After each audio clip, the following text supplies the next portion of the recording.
आज है 14 अक्टूबर 2025 दिन मंगलवार। Welcome back to clean news UP. चलिए देखते हैं उत्तर प्रदेश की 25 फटाफट बड़ी खबरों को। यूपी में दूसरा रोजगार महाकुंभ। उत्तर प्रदेश में दूसरा रोजगार महाकुंभ अब गोरखपुर में आयोजित होने जा रहा है। 14 और 15 अक्टूबर को मदन मोहन मालवीय प्रौद्योगिकी विश्वविद्यालय में लगने वाले इस मेले में युवाओं को यूएई और ओमान में नौकरी का मौका मिलेगा। कुल 10,655 पदों पर भर्तियां होंगी और पद के अनुसार 25,000 से 1 लाख रुपए तक की सैलरी दी जाएगी। रजिस्ट्रेशन केवल ऑनलाइन होंगे। इस साल अगस्त में लखनऊ में हुए रोजगार महाकुंभ में 6,004 युवाओं को इजराइल में नौकरी मिली थी। उज्ज्वला योजना लाभार्थियों के लिए दिवाली बोनस, बिना खर्च के भरवाएं गैस सिलेंडर। दिवाली से पहले यूपी के उज्ज्वला योजना लाभार्थियों के लिए बड़ी खुशखबरी है। सरकार 4 लाख से ज्यादा परिवारों को मुफ्त एलपीजी सिलेंडर रिफिल करने जा रही है। जिन उपभोक्ताओं ने अभी तक अपने बैंक खाते को आधार से लिंक नहीं किया है और ईकेवाईसी नहीं कराई, उन्हें जल्दी ही प्रक्रिया पूरी करनी होगी। जिला सप्लाई ऑफिसर ने बैंक और गैस एजेंसीज को ईकेवाईसी की व्यवस्था बेहतर करने के निर्देश दिए। जैसे ही ईकेवाईसी पूरी होगी, उपभोक्ताओं को फ्री गैस सिलेंडर का लाभ तुरंत मिलेगा। अधिकारियों की लापरवाही से रुकी बड़ी योजना, दीपावली पर नहीं सजेगा न्यू कानपुर सिटी का सपना। उत्तर प्रदेश के कानपुर में नया शहर बसाने का सपना सिर्फ 70 रुपए के अंतर पर अटक गया। कानपुर विकास प्राधिकरण की 70 करोड़ की न्यू कानपुर सिटी योजना जो दिवाली पर लॉन्च होनी थी, अब टल गई। दरअसल ड्रेनेज लाइन बिछाने की फाइल में मात्र 70 रुपए का अंतर निकल आया, जिसके चलते टेंडर की प्रक्रिया रोक दी गई। फाइल पिछले 1 महीने से अटकी है और अधिकारी समाधान नहीं निकाल पाए। कच्चे घरों से पक्की छत तक का सफर पूरा, मुख्यमंत्री आवास योजना ने बदली ग्रामीणों की जिंदगी। उत्तर प्रदेश के मुरादाबाद जिले में मुख्यमंत्री आवास योजना ने 411 परिवारों की जिंदगी बदल दी। लंबे समय से कच्चे घरों में रहने वाले इन ग्रामीणों को अब पक्के घर की सौगात मिली। वर्ष 2024-25 में जिले के लिए 445 आवासों का लक्ष्य तय किया गया था, जिसमें से 411 पूरे हो चुके हैं, जबकि 34 पर काम जारी है। ग्रामीण विकास विभाग की रिपोर्ट के अनुसार बेलारी ब्लॉक ने अपने सभी 18 आवास 100% पूरा कर मिसाल पेश की। अब इन घरों के साथ ग्रामीणों के चेहरों पर सच्ची खुशियों की चमक है। त्योहारों में सफर होगा आसान, रोडवेज चलाएगा अतिरिक्त बसेस। दीपावली और छठ पूजा के मौके पर यात्रियों को किसी तरह की परेशानी ना हो, इसके लिए उत्तर प्रदेश परिवहन विभाग ने पूरी तैयारी कर ली। प्रमुख मार्गों पर अतिरिक्त बसेस चलाई जाएंगी और 24 घंटे नियंत्रण कक्ष स्थापित किया गया। यात्रियों की सुरक्षा और किराए पर नियंत्रण के निर्देश दिए गए। विभाग ने सभी रूटों पर रोडवेज बसों के संचालन की कार्य योजना तैयार कर ली। अब त्योहारों के दौरान यात्रियों को मिलेगी अधिक सुविधा और सुरक्षित सफर का भरोसा।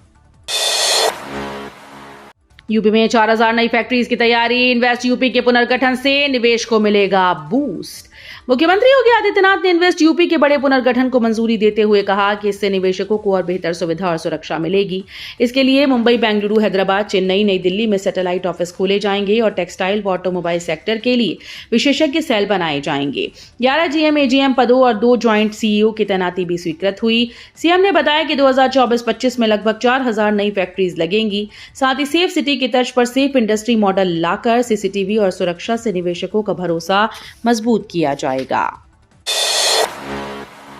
युवाओं के लिए खुशखबरी, दीपावली से पहले सहारनपुर में लगेगा बड़ा रोजगार मेला। सहारनपुर के युवाओं के लिए खुशखबरी है। दीपावली से पहले रोजगार का बड़ा मौका मिलने जा रहा है। 17 अगस्त 2025 को क्षेत्रीय सेवायोजन कार्यालय सहारनपुर में मेगा रोजगार मेले का आयोजन किया जाएगा। ये मेला सुबह 10 से शुरू होगा, जिसमें कई प्रतिष्ठित कंपनीज भाग लेंगी। पढ़ाई पूरी कर चुके या पढ़ाई कर रहे छात्र दोनों के लिए ये सुनहरा अवसर है। अधिकारियों का कहना है कि इस बार पिछले रोजगार मेले की तुलना में ज्यादा कंपनीज आएंगी। यूपी में 1.86 लाख शिक्षक संकट में, टीईटी परीक्षा न होने से बढ़ी चिंता। उत्तर प्रदेश के परिषदीय विद्यालयों में 1.86 लाख शिक्षक इन दिनों भारी परेशानी में हैं। सुप्रीम कोर्ट के आदेश के अनुसार कक्षा 8 तक पढ़ाने वाले सभी शिक्षकों के लिए टीईटी पास होना अनिवार्य है, लेकिन प्रदेश में पिछले 3 साल से टीईटी परीक्षा आयोजित नहीं हुई। अब 2 साल के भीतर टीईटी पास करने की शर्त पूरी न होने से इन शिक्षकों पर नौकरी जाने का खतरा मंडरा रहा है। 16 करोड़ की पाइपलाइन योजना से बड़ी दिक्कत, बुद्धि विहार में जल संकट गहराया। मुरादाबाद के बुद्धि विहार में अमृत योजना लोगों के लिए राहत नहीं बल्कि आफत बन गई। 16 करोड़ रुपए की लागत से 18 किलोमीटर लंबी नई पाइपलाइन डाली जा रही है ताकि 24 घंटे पानी की सुविधा मिल सके, लेकिन काम के दौरान पुरानी पाइपलाइन बार बार लीक हो रही है, जिससे लगभग 500 परिवार पिछले 8 दिनों से पानी की किल्लत झेल रहे हैं। लोग टैंकर और हैंडपंप से किसी तरह जरूरतें पूरी कर रहे हैं, जबकि विभाग के अधिकारी जल्द समाधान का आश्वासन दे रहे हैं। सिर्फ 10 दिन में बने कुशल उद्यमी, यूपी सरकार दे रही सुनहरा मौका। उत्तर प्रदेश सरकार की एक जनपद एक उत्पाद प्रशिक्षण व टूल किट योजना युवाओं के लिए एक बड़ा अवसर लेकर आई है। इस योजना के तहत सिर्फ 10 दिन की ट्रेनिंग में कोई भी बन सकता है कुशल उद्यमी। ट्रेनिंग के दौरान 20,000 रुपए की टूल किट, 2,000 रुपए मानदेय, साथ ही रहने और खाने की सुविधा मुफ्त मिलेगी। इतना ही नहीं, इस ट्रेनिंग से मुख्यमंत्री युवा उद्यमी योजना के तहत 5 लाख रुपए तक का बिना ब्याज लोन पाने का रास्ता भी खुल जाता है। नए टैक्स सिस्टम में 12 लाख तक की आय पर राहत, लेकिन गिफ्ट्स पर लग सकता है टैक्स। दिवाली, बोनस और त्योहारों में मिलने वाली गिफ्ट्स पर अब टैक्स नियमों को समझना जरूरी है।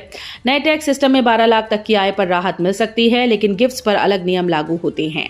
आयकर अधिनियम की धारा 56 के अनुसार पति पत्नी, भाई बहन या सास ससुर जैसे परिवार के सदस्यों से मिले गिफ्ट टैक्स फ्री होते हैं, लेकिन परिवार के बाहर से एक वित्तीय वर्ष में 50,000 रुपए से अधिक की नकद, चेक या गिफ्ट वैल्यू टैक्सेबल मानी जाती है।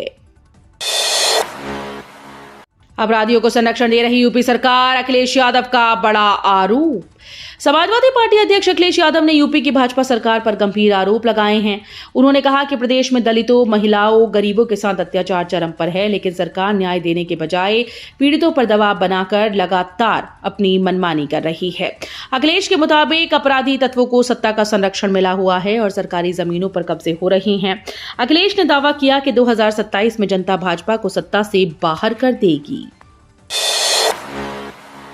अयोध्या के दीपोत्सव में दिखेगा विकास और संस्कृति का संगम, 15 झांकियों में सजेगी योगी। अयोध्या में इस बार का नवा दीपोत्सव होगा खास, जहां संस्कृति की आभा और विकास की झलक एक साथ दिखेगी। भगवान राम की नगरी में दीपों की जगमगाहट के साथ योगी सरकार की 15 आकर्षक झांकियां विकास की कहानी कहेंगी। वहीं पर्यटन और संस्कृति विभाग रामायण के 7 कांडों पर आधारित 22 थीम झांकियां पेश करेगा, जो साकेत महाविद्यालय में तैयार हो रही हैं। देश के विभिन्न राज्यों की लोक कलाएं और नृत्य इस दीपोत्सव को और भी भव्य बनाएंगे। अब बिना मानसिक मूल्यांकन के नहीं चलेगा किशोर पर बालिग की तरह केस, हाईकोर्ट ने दिए सख्त निर्देश।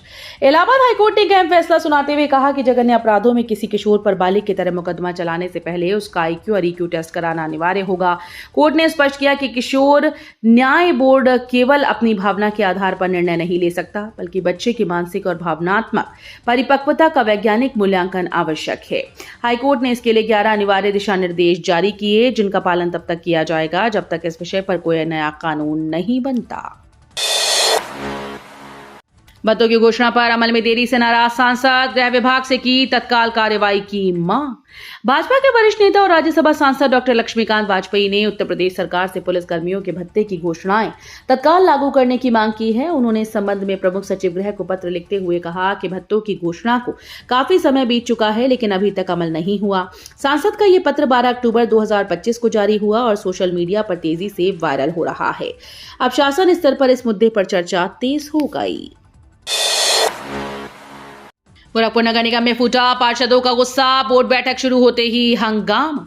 गोरखपुर नगर निगम की 15वीं बोर्ड बैठक शुरू होते ही पार्षदों का गुस्सा फूट पड़ा। एक पार्षद के भतीजे पर मुकदमा दर्ज होने को लेकर दोनों सदन में नाराजगी थी। साथ ही पार्षदों ने सफाई व्यवस्था पर भी सवाल उठाए। ये बैठक 2.5 महीने बाद आयोजित की गई थी। बैठक में बीते 10 जून और 20 जुलाई को हुई 13वीं और 14वीं बैठकों की कार्यवाही की पुष्टि की जाएगी। इसके अलावा 14 और 15 जून को हुई 12वीं बैठक की अनुपालन आख्या भी सदन में प्रस्तुत की जाएगी।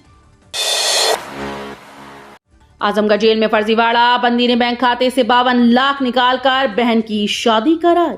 यूपी के आजमगढ़ जेल में गजब का मामला सामने आया। एक दहेज हत्या के आरोपी बंदी ने जेल के वरिष्ठ अधीक्षक के सरकारी बैंक खाते से 52 लाख रुपए से ज्यादा फर्जी तरीके से निकाल लिए। 17 महीने में करीब 25 बार फर्जी हस्ताक्षर कर रकम निकाली गई। इन पैसों से उसने अपनी बहन की शादी में 25 लाख खर्च कर दिए, 10 लाख कर्ज चुकाया और 4.25 लाख रुपए की बुलेट खरीदी। संभल में मीट फैक्ट्री पर इनकम टैक्स का छापा, कर्मचारियों को किया बाहर। संभल के चिमियावली क्षेत्र में India frozen food meat factory पर इनकम टैक्स की टीम ने सोमवार सुबह 4 बजे से कार्रवाई शुरू कर दी। टीम ने फैक्ट्री मालिक का घर, कार्यालय और कर्मचारियों के घरों पर छानबीन की। फैक्ट्री में किसी को भी प्रवेश नहीं दिया गया और काम कर रहे कर्मचारियों को बाहर भेजा गया। सुरक्षा के कड़े इंतजाम किए गए। सूत्रों के मुताबिक हापुड़ जिले के फैक्ट्री कार्यालय पर भी टीम ने कार्रवाई की। मेरठ में डीएम ने 24 अफसरों को रोका वेतन, लिखित में देना होगा जवाब। मेरठ के डीएम वीके सिंह ने आईजीआरएस पोर्टल पर शिकायतों का समय से निस्तारण न करने पर बड़ी कार्रवाई करते हुए 24 अधिकारियों का वेतन रोक दिया। विकास भवन में हुई समीक्षा बैठक में डीएम ने जिले की रैंकिंग गिरने पर नाराजगी जताई और लापरवाह अफसरों को नोटिस जारी करने के साथ उनसे लिखित स्पष्टीकरण मांगा है। जिन विभागों में 100% असंतुष्ट फीडबैक मिला उन्हें सूचीबद्ध किया गया। डीएम ने साफ कहा कि जन शिकायतों का समाधान तुरंत किया जाए, अन्यथा कड़ी कार्रवाई की जाएगी। युवाओं के लिए रोजगार का नया रास्ता, मधुमक्खी पालन में सीख रहे कौशल और आत्मनिर्भरता। उत्तर प्रदेश में डॉक्टर पॉपी युवाओं के लिए मिसाल बन गई हैं। उन्होंने लाखों की नौकरी छोड़कर मधुमक्खी पालन शुरू किया और अब इसे लेकर युवाओं को मुफ्त में प्रशिक्षण दे रही हैं। इस पहल से युवा आत्मनिर्भर बन रहे हैं और उन्हें रोजगार के नए अवसर मिल रहे हैं। ट्रेनिंग के जरिए युवा सिर्फ मधुमक्खी पालन की तकनीक सीख रहे हैं बल्कि अपनी आर्थिक स्थिति सुधारने में भी सक्षम हो रहे हैं। डॉक्टर पॉपी की ये पहल युवाओं के लिए सपनों को सच करने का वरदान साबित हो रही है। बेसिक शिक्षा विभाग ने बढ़ाई मिड डे मील की दरें, 59 पैसे में बच्चों को भरपेट भोजन। बेसिक शिक्षा विभाग ने प्राथमिक और उच्च प्राथमिक स्कूल के लिए मिड डे मील की नई दरें लागू कर दी। अब प्राथमिक स्कूल में 59 पैसे और उच्च प्राथमिक में 88 पैसे प्रति बच्चे पर खर्च किया जाएगा। इसे देखकर अंदाजा लगाया जा सकता है कि आज 6.78 रुपए में गोलगप्पे भी नहीं मिलते, लेकिन विभाग उतने ही पैसों में बच्चों को भरपेट भोजन दे रहा है। भारत में 33 लाख से अधिक छात्र एकल शिक्षक स्कूल पर निर्भर, उत्तर प्रदेश में सबसे ज्यादा नामांकन। देश में 1,04,125 एकल शिक्षक विद्यालयों में 33,76,769 छात्र नामांकित हैं, यानी प्रत्येक विद्यालय में औसतन लगभग 34 छात्र पढ़ते हैं। आंध्र प्रदेश में ऐसे स्कूल की संख्या सबसे अधिक है, जबकि उत्तर प्रदेश में सबसे ज्यादा नामांकन दर्ज किया गया। ये आंकड़े शिक्षा मंत्रालय के शैक्षणिक वर्ष 2024-25 की रिपोर्ट में सामने आए। एकल शिक्षक स्कूल छोटे क्षेत्रों और ग्रामीण इलाकों में शिक्षा की मूलभूत सुविधा सुनिश्चित करते हैं, लेकिन छात्रों और शिक्षकों पर इसका भारी प्रभाव भी पड़ता है। गोंडा में डेंगू के मरीज बढ़े, अस्पतालों में भीड़ और सुविधाओं पर सवाल। गोंडा में मौसम बदलने के साथ डेंगू, बुखार, जुकाम, सर्दी के मरीजों की संख्या बढ़ गई। सामुदायिक स्वास्थ्य केंद्र और बाबू ईश्वर शरण चिकित्सालय में रोजाना 5,000 से अधिक रोगी इलाज के लिए आते हैं। जिले में अब तक 75 डेंगू मरीज सामने आ चुके हैं, लेकिन बचाव के पर्याप्त इंतजाम नहीं है। स्वास्थ्य विभाग और अधिकारी गंभीर नहीं, जिससे रोगियों को कठिनाइयों का सामना करना पड़ रहा है। शिवपाल यादव का हमला, कहा बसपा का अस्तित्व खत्म, सिर्फ भाजपा पर निर्भर। समाजवादी पार्टी के वरिष्ठ नेता शिवपाल यादव ने इटावा में पार्टी कार्यकर्ताओं से मुलाकात के दौरान बसपा पर जमकर हमला किया। उन्होंने कहा कि बसपा भारतीय जनता पार्टी की लघु पार्टी बनकर रह गई है और उसका अस्तित्व अब खत्म हो गया है। लखनऊ में हाल ही में बसपा की रैली में जुटी भीड़ के बारे में उन्होंने कहा कि ये पूरी की पूरी भीड़ भाजपा और प्रदेश सरकार के द्वारा जुटाई गई थी। शिवपाल ने स्पष्ट किया कि अब बसपा केवल भाजपा के रहमो करम पर जीवित है। जनता दर्शन में सीएम योगी का संदेश। मुख्यमंत्री योगी आदित्यनाथ ने सोमवार को नियमित जनता दर्शन आयोजित किया, जिसमें प्रदेश के 50 से अधिक पीड़ित शामिल हुए। लोगों ने पुलिस, बिजली, आर्थिक सहायता और जमीन विवाद जैसी समस्याएं मुख्यमंत्री के समक्ष रखी। बुलंदशहर निवासी सीआरपीएफ जवान जमीन विवाद को लेकर पहुंचे। इस पर सीएम ने उन्हें भरोसा दिलाया, आप निश्चिंत होकर ड्यूटी कीजिए, समाधान सरकार पर छोड़ दीजिए। मुख्यमंत्री ने अधिकारियों को तत्काल उचित निराकरण और न्यायोचित कार्यवाही सुनिश्चित करने के निर्देश दिए। तो ये थी आज की 25 फटाफट बड़ी खबरें। अगर आपको न्यूज पसंद आई हो तो वीडियो को लाइक और शेयर जरूर करें। धन्यवाद।